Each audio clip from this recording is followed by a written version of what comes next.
하루에 감사 노트 한 줄씩 한번 써보신 분 손 한번 들어보십시오. 네. 오, 여러분 들으시네요. 예, 감사합니다. 이게 이제 혼자서는 자꾸 잊어버려요. 혼자서는 잘 안 됩니다. 그런데 이제 법회 시간에 우리 감사 노트 씁시다, 감사 노트 씁시다 이러면은 어, 한 1, 2년 안에 그게 습관이 되는 게 아니에요. 그러니까 좋은 습관은 기르기가 굉장히 어렵습니다. 굉장히 어렵습니다. 근데 이제 좋은 습관을 기르면 자기 인생이 정말 좋게 변합니다. 그러니까 네가 만약에 이렇게 하면 네 인생이 정말 행복해지고 좋아질 거야. 이러면 안 할 사람 아무도 없겠죠. 다 안 할 사람 없겠죠. 그러나 행하는 사람은 다 하고는 싶은데 실제로 그걸 실천하는 사람은 드물다는 겁니다. 그래서 그런 사람이 드물어요. 사람들 다 알죠. 이렇게 하면은 좋아져. 다 알지만 실제로 그 좋아지는 행동을 하는 사람은 드물다는 겁니다. 그래서 우리 일과 굴리기는 그런 좋은 습관을 실제로 자기가 실천을 해서 자기 인생을 바꾸게 됩니다. 그래서 인생을 다 행복하고 자유롭게 다 살고 싶은 사람 다 살고 싶죠. 그러나 그만큼 자기가 노력을 하는 사람은 결과를 얻을 것이고 그렇지 않은 사람은 이제 말로만 자꾸 하게 되는 거죠. 그래서 감사합니다는 생활 속에서 늘 되뇌이시는 겁니다. 어떤 일이 있어도 감사합니다. 내가 몸이 아파도 감사합니다. 어떤 일이 내 마음하고 같지 않게 일이 어긋나도 감사합니다. 감사합니다 라고 하면 불평불만을 말하자면 없애고 그 자리에서 그 다음으로 나아갈 수 있는 그런 긍정적이고 진취적인 사고를 하게 됩니다. 그래서 꼭 한 줄씩. 그 다음에 매일 20분씩 우리가 앉자고 했죠. 자, 20분씩 앉아본 사람 손 한번 들어보십시오. 매일 20분씩. 예, 예. 고맙습니다. 지우야, 고맙다. 이게 앉는 것이 굉장히 힘들어요. 아마 우리 그 도반들한테 물어보니까 일과 굴리기 중에서 매일매일 좌선하는 게 최고로 힘든다 하더라고요. 그런데 이걸 몸에다가 익혀야 돼요. 몸에다가 그냥 새겨야 된다고. 그래서 내가 어떤 일이 있어도 20분은 꼭 앉아야지. 20분은 꼭 앉아야지. 이렇게 자꾸만 연습을 하면 나중에는 이제 30분도 앉고 40분도 앉고 그렇게 해서 이제 스스로 자기 스스로의 말하자면 내면의 세계로 들어가게 됩니다. 그래서 이제 아까 법회 하기 전에 말씀을 드렸는데 자기 혼자 놀 줄 알아야 됩니다. 자기 혼자 놀 줄 알아야 돼요. 늘 대상이 있어서 뭐 스마트폰을 본다든지 뭘 한다든지 늘 대상이 있어서 내가 시간을 보내는 것이 아니라 내 스스로 내 혼자서 뭐 명상을 한다든지 내 혼자 스스로 사색을 한다든지 내 혼자 스스로 할 수 있는 그런 사람이 될 수 있도록 그렇게 우리 다 같이 노력합시다. 자, 오늘 지금 제가 말씀드린 거는 인생살이에서 굉장히 중요한 부분입니다. 자기 혼자 스스로 놀 수 있어야 된다. 자, 페이지 41쪽. 오늘 하는 부분이 굉장히 중요한 부분입니다. 뭐냐 하면 마음에 관해서거든요. 마음, 우리의 마음. 자, 이때까지 몸뚱이는 변하는 것 중에서 몸뚱이는 변하는 거 확실히 알아요. 그렇죠? 지금 나이가 제가 70이잖아요. 70이면 제가 가만히 생각해보면 아기 때가 있었고 유치원 때가 있었고 초등학교, 중학교, 고등학교 그 다음에 결혼해서 쭉 이렇게 나이 생각해보면 쭉 이렇게 변해서 지금은 할머니가 돼 있거든요. 그러니까 내가 잊어버린다 하더라도 몸뚱이는 변하는 것이구나. 이렇게 자기가 좀 이해를 할 수 있다고 하나. 근데 이 마음에 대해서는 정말로 이해하기가 조금 힘들거든요. 그래서 우리가 보통 이렇게 이제 부처님 공부 또는 이렇게 선언에 온다든지 이럴 때는 무슨 공부합니까? 물으면 마음 공부합니다. 이렇게 얘기하거든요. 그러니까 마음 공부를 한다 이러면 도대체 마음이라는 것이 무엇인가? 마음은 무엇을 마음이라 하는가? 이것을 이제 우리가 공부를 하는 겁니다. 자, 마음 관찰하기. 41쪽. 저기, 묘명도반님 읽어주시겠습니까? 다른 분들도 같이 이게 소리 내서 읽으면 참 좋거든요. 자, 소리 내서 다 같이 한번 읽어보십시오. 자, 시작.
예, 예. 굉장히 중요한 대화입니다. 어, 우리가 이제 처음에 이제 이 변하는 것 관찰하게 할 때, 변하는 것은 가짜다. 변하는 건 가짜지요. 또, 변하지 않는 것은 진짜다. 이렇게 이제 공부를 제일 처음 할 때, 이것을 분명하게, 구별할 줄 알아야 된다. 변하는 것과 변하지 않는 것. 그러면, 몸뚱이는 변하는 것입니까? 변하지 않는 것입니까? 김정희 도반님? 예, 변하는 것입니다. 그럼 진짜입니까? 가짜입니까? 가짜입니다. 네. 그래서 몸뚱이는 가짜입니다. 몸뚱이는 내 소유물이 아니고 내 인연과 조건이 있을 때 사용하는 관리물입니다. 관리물입니다. 그래서 이 몸뚱이를 내 몸이다 이러면 틀린다 이 말입니다. 이 몸뚱이가 진짜 내 몸이다 이러면 틀려. 왜 틀리느냐? 변하기 때문에. 변하는 것은 가짜다. 요거를 머리에 쏙 집어넣어야 됩니다. 변하는 것은 가짜다. 자, 여기 한번 읽어볼게요. 눈, 귀, 코, 혀, 몸, 뜻 이런 감각기관. 감각기관을 불교에서는 육근이라고 합니다. 감각기관을 육근이라고 하고 이 감각기관의 대상이 되는 귀로 눈으로 소리를 들을 수가 없지요. 그렇죠. 눈은 빛깔이라고 해서 형체가 있는 것, 또 물질 이런 것들을 대상으로 하고 있습니다. 눈은. 그다음 귀는요. 소리를 대상으로 하고 있습니다. 귀는 소리를 대상으로 하고 코는 냄새를 대상으로 해요. 그다음 혀는 맛을 대상으로 합니다. 그리고 몸은 감촉을 대상으로 합니다. 다질린다, 부드럽다, 거칠다, 차다, 뭐 이런 식으로 촉감이죠. 촉감. 촉감을 대상으로 하고 요량이라는 것은 생각거리죠.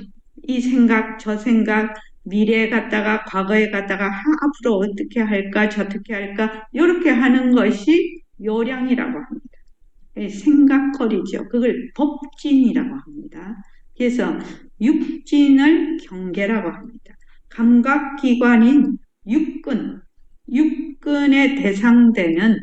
대상이 되는 경계를 육진경계라고 합니다. 그러니까 우리가 지금 보고 있는 세상은 따로 세상이라는 실체가 있어서 우리가 그 세상을 보는 것이 아니라 우리의 감각기관과 그 대상인 육진경계를 보고 세상이라고 하는 겁니다. 세상이 따로 있어서 우리가 보는 것이 아니라 우리가 감각기관으로 보는 일체의 대상을 뭐라고 한다? 세상이라고 합니다. 그러면은 사람이 보는 세상하고 개가 보는 세상하고 같을까요? 다를까요? 지유 한번 말해봐라.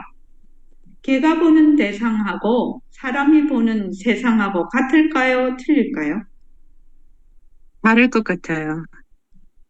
어떻게 다를 것 같아요? 예를 한번 들어보면요.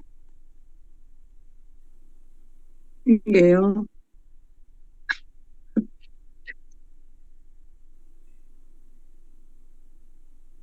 사람은 그걸 보고 생각해서 행동을 할 수 있고, 걔도 그럴 수 있을 것 같아요. 딱히 그렇죠. 자, 이렇게, 그러니까 개는 귀하고 코가 굉장히 발달이 돼 있어요. 발달이 돼 있어서 사람이 듣지 못하고 냄새 맡지 못하는 것을 개는 분명하게 다 듣고 냄새를 맡죠. 그리고 또 보는 것도 그렇습니다. 보는 것도 사람은 7가지 색을 볼 수가 있거든요. 그 가시광선으로 빨주노초 파남보 이렇게 볼 수가 있는데 개는 4가지 색깔밖에 못 봐요. 그래서 빨간 계통, 주황 계통을 어떻게 보느냐면 검정이나 진회색으로 봐요. 그래서 예를 들어서 말을 하면 우리는 빨간 장미를 보잖아요. 빨간 장미를 보면 개는 어떻게 본다? 개의 눈에는 빨간색이 없어요. 개의 세상에는 빨간색이 없어요. 그래서 빨간 사과, 빨간 장미, 빨간 예쁜 옷, 빨간 대추 이런 건 못 봅니다. 그러면 단지 그거 하나만 갖고도 개가 보는 세상하고 사람이 보는 세상이 전혀 다른 겁니다. 개도 사람도 지금 소도 고양이도 그다음에 나비도 잠자리도 우리 지구상에 다 같이 공간을 공유를 하고 있죠. 같은 시간대에 같은 공간을 말하자면 같이 살고 있는데 각각의 보는 세상은 전혀 다른 세상입니다. 왜 그러냐면은 각각의 자기의 업연이라고 하는데 그걸 업식이라고 합니다. 자기의 인연과 조건으로 생긴 그 업식에 따라서 그 감각기관이 그 대상을 봐요. 근데 그것이 다 다르다라는 겁니다. 다 다르니까 같은 시간 공간에 살고 있는 여러 종류의 생명들이 정말로 다른 세상에서 살고 있다. 이거는 처음 들었을 때 상당히 충격적이죠. 만약에 내가 빨간 장미를 봐. 빨간 장미를 보면 개도 소도 다 빨간 장미 보는 줄 알거든요. 보통은 그렇게 생각을 하거든요. 보통은. 내가 빨간 장미를 보면 다른 사람도 저렇게 빨간 장미 보고 개도 소도 전부 다 빨간 장미를 볼 것이다. 이것이 우리의 착각이고 무지예요. 뒤바뀐 생각이란 말입니다. 예를 들어 말하면 그 경전에 나옵니다. 한 가지의 물을 보고 네 가지로 본다. 4종류로 본다라는 게 일수사견이라는 게 있어요.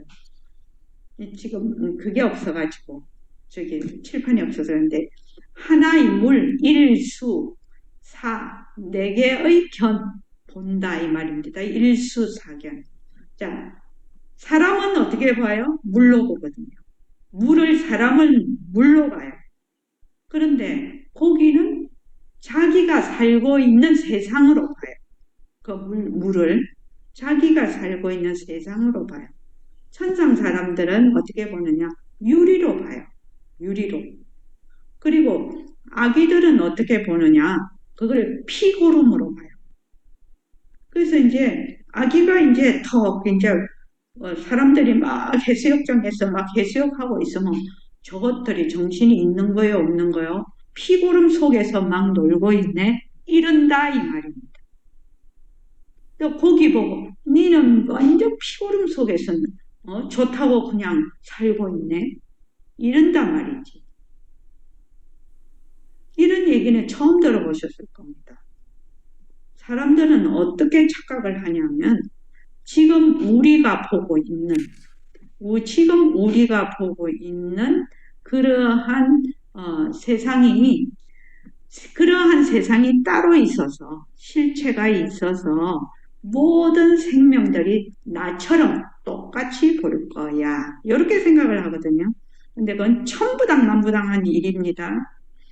자기의 업식에 따라서 각각 다른 세상을 봅니다. 아주 그 비근한 그거 예로 보면 사람들도 똑같은 사람이야. 지금 사람들이 똑같은 사람들인데 이 사람 생각 다르고 저 사람 생각 다르고 똑같이 보고 있는데 전혀 다른 거를 가지고 있단 말이죠. 저번에 그 살인을 많이 하신 그 사람 인터뷰한 거를 보니까 그 사람은 사람을 죽이는데 굉장히 쾌감을 느낀다 하더라고요. 우리가 볼 때는 이거 어떻게 그럴 수가 있어? 어떻게 그럴 수가 있어, 사람이? 그렇게 생각을 하죠. 그러니까 사람이 사는데도 굉장히 자기의 업식에 따라 다르다는 겁니다. 지금. 그러니까 지금 내가 보고 있는 것이 내가 생각하고 내가 가지고 있는 관점이 다른 사람도 그럴 것이라고 생각하지 않는 것. 이것이 행복의 첫걸음이라는 거지. 그러니까 너와 나는 다르다라는 겁니다. 무엇에 따라? 인연과 조건에 따라 다르다. 네 인연과 조건이 다르고 나의 인연과 조건이 다르다. 그렇기 때문에 네가 말하는 것, 우리는 보통 말을 할 때 왜 니는 내 말을 안 듣니? 깃발 들고 내 뒤를 따르라. 뭐 이렇게 하죠, 보통. 그런데 그렇지 않다라는 겁니다. 내 인연과 조건이 다르고 네 인연과 조건이 다르다는 겁니다. 왜 이게 이렇게 다른지는 우리가 공부를 해가면서 그 이치를 부처님께서 명확하게 설명을 해놓으셨어요. 그게 이제 인연법이죠. 연기와 공성, 일어난 모든 그 현상에는 무엇이 없다, 그 속에 실체가 없다라는 그 공성, 연기와 공성에 대한 이치입니다, 이게. 그래서 이제 우리가 쭉 공부를 하게 되면 이것도 이해를 하게 됩니다. 그래서 보통 이제 세상에서 너와 나는 다르니까 다른 거를 인정해 이렇게 얘기를 하죠. 근데 잘 안 됩니다. 인정하고 싶어도 인정이 잘 안 됩니다. 근데 우리가 지금 부처님 가르침을 딱 배우면 뭐냐? 인연과 조건이 나의 인연과 조건이 다르고 너의 인연과 조건이 달라요. 그렇기 때문에 다를 수밖에 없어요. 그리고 나아가서는 개의 인연과 조건이 다르고 사람의 인연과 조건이 다르거든요. 그러니까 개는 까만 장미로 봐. 사람은 똑같은 걸 두고 빨간 장미로 봐. 그러면 빨간 장미로 보는 게 맞냐? 까만 장미로 보는 게 맞냐? 이렇게 물어보면 그건 어리석은 질문이죠. 개는 개의 인연과 조건으로 보기 때문에 그거는 까만 장미로 보는 것이 합당한 것이고 사람은 사람의 인연과 조건으로 보니까 빨간 장미로 보는 것이 합당한 것이죠. 그래서 제일 지금 이 처음에 들어갈 때 내가 보는 모든 것이 바깥에 실체가 그대로 있어서 내가 그거를 보는데 다른 모든 사람, 여러 종류의 생명들이 나하고 똑같이 볼까요? 아닙니다. 전부 다르게 봅니다. 그러니까 한 시간과 같은 시간과 공간 내에 있어도 전혀 다른 세상을 산다. 전혀 다른 세상을 살고 있다. 그래서 이제 여행을 많이 하신 분들은 이러한 것을 이제 몸으로 좀 터득을 하게 되죠. 한국에서만 계속 산 사람들은 한국이 가지고 있는 무슨 자연 환경 또는 그 사회의 관습, 또 사회의 그 개념, 통념, 이런 여러 가지 전통, 이런 것들만 세상에 있는 줄 아는데, 여행을 또 가보니 아프리카에 가니까 다르고, 남미에 가니까 다르고, 유럽에 가니까 다르고, 사는 것도 달라. 또 사람도 달라. 자연 환경도 달라. 의식주가 다 달라. 관습도 달라. 생각하는 저기 관점도 달라. 제가 여기 와서 제가 영어를 잘 못하거든요. 여기 네덜란드어를 써야 되는데 네덜란드에서 이제 어느 정도 대학 교육을 받으신 분은 영어를 기본적으로 다 하시더라고요. 그래서 이제 우리 사위하고 말을 하려면 어렵죠. 제가 영어를 잘 못하니까. 그래서 구글 번역기. 구글 번역기가 완전히 한 힘을 해줘요. 구글 번역기를 딱 틀어가지고 하는데 내가 우리나라 말이 늘 쓰고 있어서 난 몰랐는데 우리나라 말은 주어가 생략이 많이 해요. 우리가. 만약에 내가 말하기를 이렇게 말 안 하잖아요. 뭐 저거 이렇게 해버리잖아. 주어를 잘 안 써. 우리나라 말은. 근데 여기는 꼭 주어를 넣어야 되는 거라. 그러니까 처음에 구글 번역기로 하는데 얘가 헷갈리는 것이죠. 주어를 넣지 않으니까. 그러니까 이제 나중에 알게 됐어. 이거 주어를 쓰지 않으면 번역을 이상하게 하는구나. 이제 영어로 이제 읽을 수는 있으니까 말은 못해도 번역이 된 거 읽을 수는 있으니까 이상하게 번역을 자꾸 하는 거라. 그래서 나중에 보니까 한국말이 한국어로 우리가 얘기할 때 늘 주어를 생략을 하다 보니까 얘가 헷갈려 버린 거죠. 이제 그런 것과 마찬가지로 우리가 늘 쓰는 일상에서 늘 쓰는 거는 자기가 잘 몰라. 자기가 있는 자리를 벗어났을 때 여기하고 저기하고 다르는 거다. 이렇게 알 수가 있죠. 근데 우리가 이 공부를 하면 부처님의 연기와 공성에 대한 부처님의 가르침은 연기와 공성이 기본입니다. 그래서 이 연기와 공성에 대한 공부를 하면 내가 딴 나라에 가지 않고 딴 곳에 가지 않아도 현재 내 있는 곳에서 인과 연에 의해서 모두가 다 다르구나. 모두가 다르구나. 그래서 다름을 인정하고 다름을 인정하는 데서 소통이 오는 거죠. 소통이 되는 거죠. 다름을 인정하지 않으면 소통이 잘 안 됩니다. 그래서 여기 보면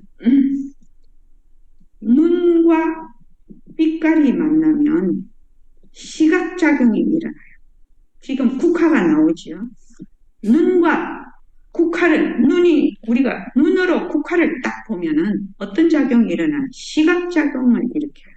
근데 만약에 눈이나 국화 중에 하나만 없어도 시각작용이 안 일어나요.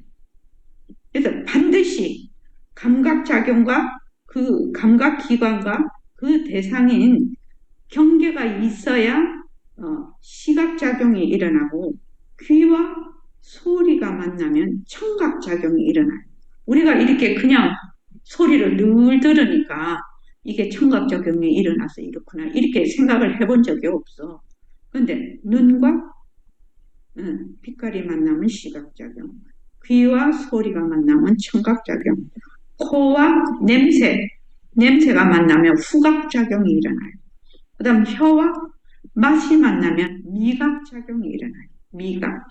그 다음 몸과 이 촉감이 만나면 촉각이 일어나요. 다찔림이 일어나면 촉각이 일어나고 그 다음에 뜻과 요량이 만나면 지각작용이 일어나요. 그래서 우리가 무엇을 인식한다고 할 때는 반드시 육근, 근과 진이 만났을 때 맞아요. 지각작용, 인식작용이 일어나는 거거든요. 그래서 시각작용이 일어나면서 무엇이 일어나느냐면 안식이라고 볼 줄 아는 그 식이 일어나요. 시각작용이 일어나면서 볼 줄 아는 식이 일어나는데 그걸 안식이라고 해요.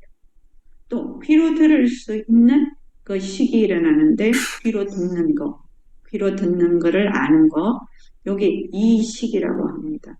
그렇게 해서 쭉 이제 안식, 이식, 비식, 설식, 신식, 의식, 우리가 보통 말하는 의식, 네 의식이 있냐 없냐 할 때 요 의식은 제 6의 안이비설신의 할 때 의와 법이 만났을 때 의식이 일어납니다.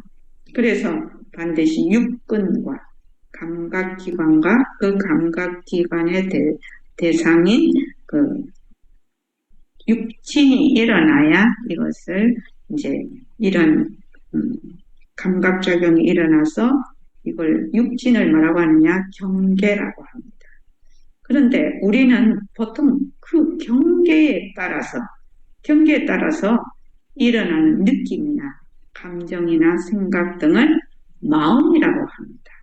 보통요. 자, 그러면은 예를 들어 해볼게요. 자, 국화가 밑에 나왔으니까 눈으로 국화를 딱 봐. 그러면 어떻게 되느냐? 시각작용이 일어나거든요. 시각작용이 일어나면서 안식이 일어나요. 그것을 그대로 비추는, 그것을 아는 안식이 일어나는데 거기까지는 그냥 분별이 없어. 그런데 그거를 딱 보면서 내가 가지고 있는 기억과 정보에 의해서 의식이 딱 달라붙어요. 육근의 뜻, 의라는 그 의식이 딱 달라붙어서, 국화네? 이렇게 분별을 해요. 국화네? 국화가 노랗네? 또, 이제 국화에 대해서 전문 지식이 있는 사람은 국화의 무슨 종이네? 그 이름이 무엇이네? 이까지 알아. 근데 우리는 보통 보면 국화네? 노란색이네? 요 정도 아는 거지. 그래서 요 기억과 정보에, 그 사람이 가지고 있는 기억과 정보에 따라서 이 의식이, 이 분별작용, 의식이 굉장히 다릅니다. 굉장히 다릅니다. 그래서 이 의식을 보통 사람은 뭐라고 합니다? 마음이라고 합니다. 이건 마음이 아닙니다. 마음이라고 해요. 그래서 여기 보면은 느낌, 감정, 생각 등을 마음이라고 합니다. 이제 우리가 내 마음이라고 부르는 것을 관찰해 봅시다. 여기 국화가 한 송이 있습니다. 국화를 보니 국화라는 생각이 생겨. 근데 깐난쟁이에게 국화를 보여주면 국화다. 이렇게 생각하겠나요? 지금 서연이 둘째 애기한테 국화 눈앞에 딱 보면 서연이 애기가 국화다. 이렇게 하겠습니까? 안 하죠. 왜 그러냐? 서연이 애기는 아직 이 국화에 대한 기억과 정보가 없다는 겁니다. 그러니까 기억과 정보가 많은 사람과 기억과 정보가 없는 사람은 벌써 구별하는 게 다르겠죠. 분별하는 게 다릅니다. 그렇다고 해서 그걸 분별을 많이 한다고 해서 더 막 낫고 분별을 못 한다고 해서 안 좋고 이런 차원이 아닙니다. 지금 말하는 거는. 그래서 여기 국화가 한 송이 있습니다. 국화를 보니 국화라는 생각이 딱 생겨. 이건 누구나 그렇게 생각합니다. 국화라는 생각이 어디서 왔을까요? 이 말입니다. 국화라는 생각이 어디서 왔을까? 눈으로 국화를 보니 시각작용이 일어나서 제 그 의식이 딱 달라붙어서 국화네 이렇게 했다 이 말입니다. 요 지금 지나가는 과정을 보면 만약에 눈앞에서 국화가 싹 없어지면 어떻게 될까요? 아, 국화라는 생각도 사라져버리죠. 왜? 눈하고 국화하고 만나면 시각작용이 일어나는데 국화가 사라지면 국화에 대한 시각작용이 없거든. 그러면은 국화라는 생각도 사라져버려. 우리 그렇잖아요.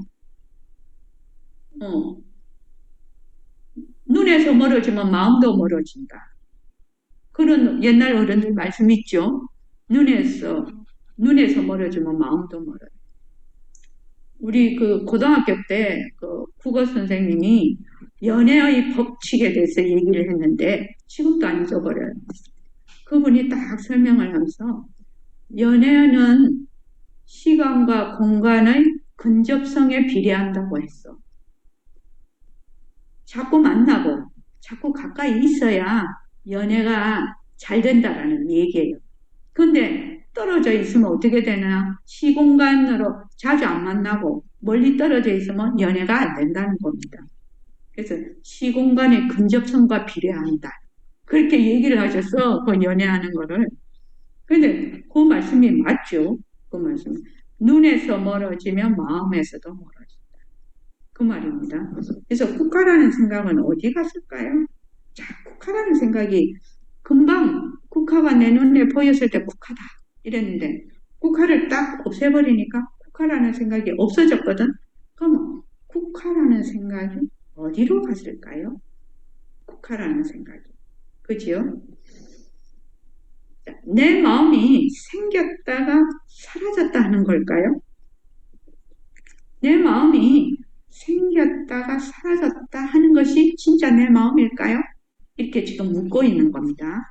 우리 아마 여기 지금 공부하러 들어오신 분 중에서 이런 말을 정말로 자기 머리 털라고 처음 들어보신 분도 계실 거라고 생각이 들어요.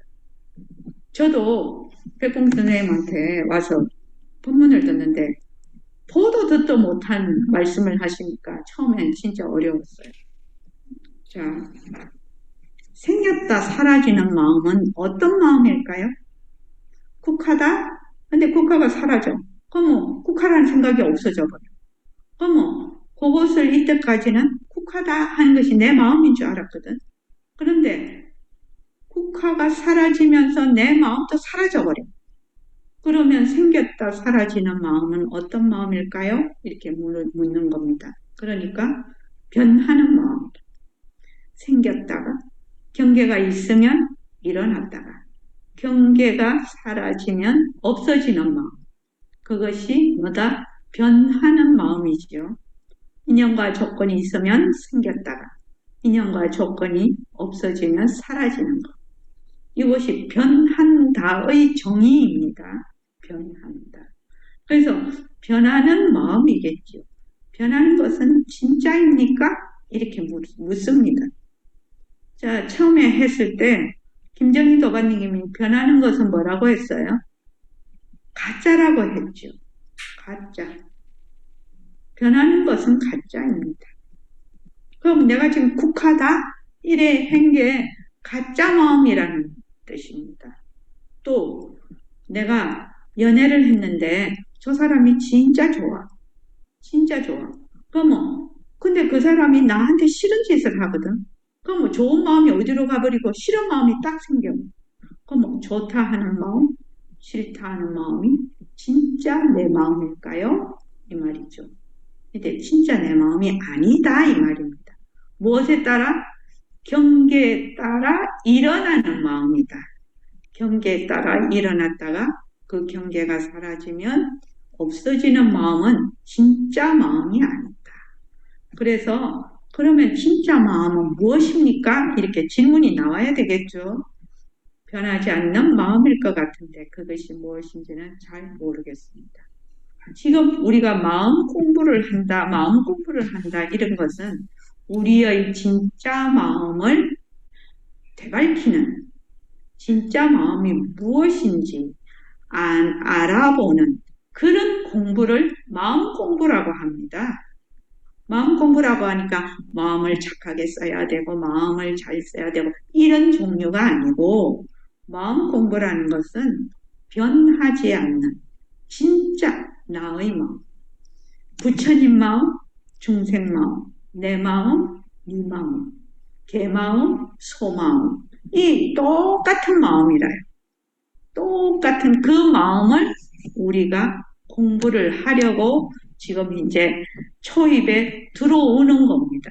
기초부터 해서 쭉 이렇게 들어오는 겁니다. 그래서,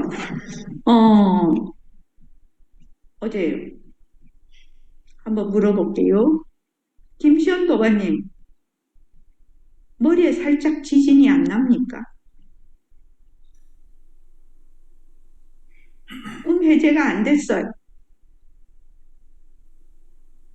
네, 말씀하세요. 예, 살짝 지진이 납니다. 이때까지 마음을 그렇게 알고 있었는데 그게 아니라고 하니 진짜 마음이 어떤가 싶어가지고 헷갈리기도 하고 뭐가 뭔지 모르기도 궁금하기도 하고 하고, 헷갈리죠. 네, 그래서 너무 많이 하면 머리에 열 날까 싶어서 오늘은 법회 여기까지 하고 그 다음에 좌선을 할 것입니다. 10분 쉬었다가. 너무 많이 하면 너무 어려울 것 같습니다. 자, 일단 10분간 쉬겠습니다.